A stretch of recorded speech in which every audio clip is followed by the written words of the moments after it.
Thanks very much. Hey, it's time for our Wise Guy segment with Mr. Matt Sullen. Good morning, sir. Good morning. Little static electricity today. Yeah, well, it's been so dry, and we talked about that last time I was here. So I have to start by apologizing to my wife, because she told me not to wear a striped shirt with a checked Argyle. Shirt, you know, whatever. I mean, I don't know. But I did it for a good reason, which was this now. Watch. Oh, now, because we've all experienced. Now, when you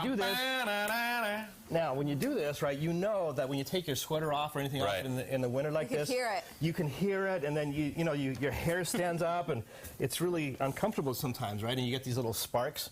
So yeah, that was uncomfortable for all of us, Matt. Yeah, I got a little nervous.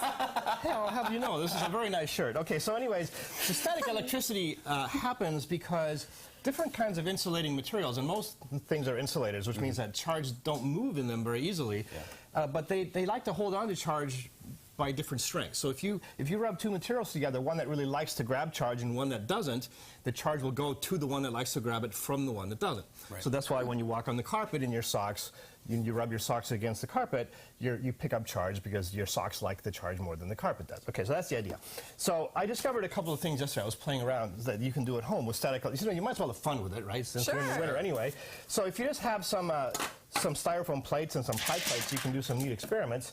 So if you just take a wool hat, which I just found laying by my back door, I don't even know whose it is, and I think it's my daughter's, and I rub this thing like this. Then I just take like another styrofoam plate and I rub it like this. And what's happening now is it's the same material rubbing against the same both times. So I'm going to end up leaving the same kind of charge on one and the other.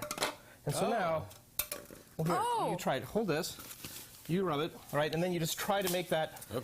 Try to make this thing sit on there. There you go. Can't break a magnetic field. Now make it sit on that thing. You're good. You can, right? So because they both have, let's say, positive charges on them, but like charges repel, so they just fly off.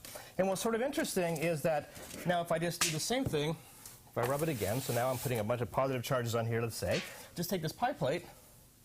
Whoa!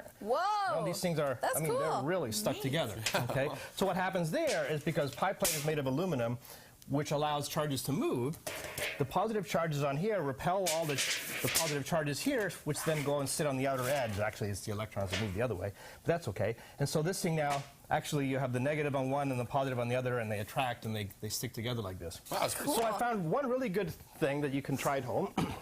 So I actually cat and dogified my fuzzy sweater this morning. That's what mine looks like.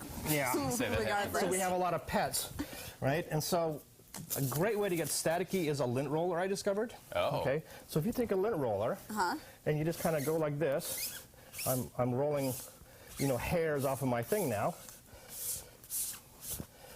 Now if you look at the lint, can we zoom in on the lint roller?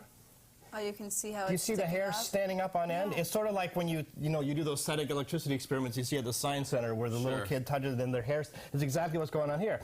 So by rolling this lint roller on my shirt, it picked up a lot of charge. It also picked up hair, but the hairs all have the same charge on them, so they're trying to get away from each other because like sign charges repel. So you get like this sort of, oops, I'm sorry. Can you follow me? Whee! So anyways, the like sign charges repel, so the hair sticks out like a, little kid's head or something. So anyways, that's kind of cool. So you can, I encourage people to have fun with static electricity. I mean, fun with the electricity the safe way. The safe way. Static electricity is not going to hurt you just by walking around on the carpet and stuff like that. I mean, don't stick your fingers in the outlet. That would be a bad idea.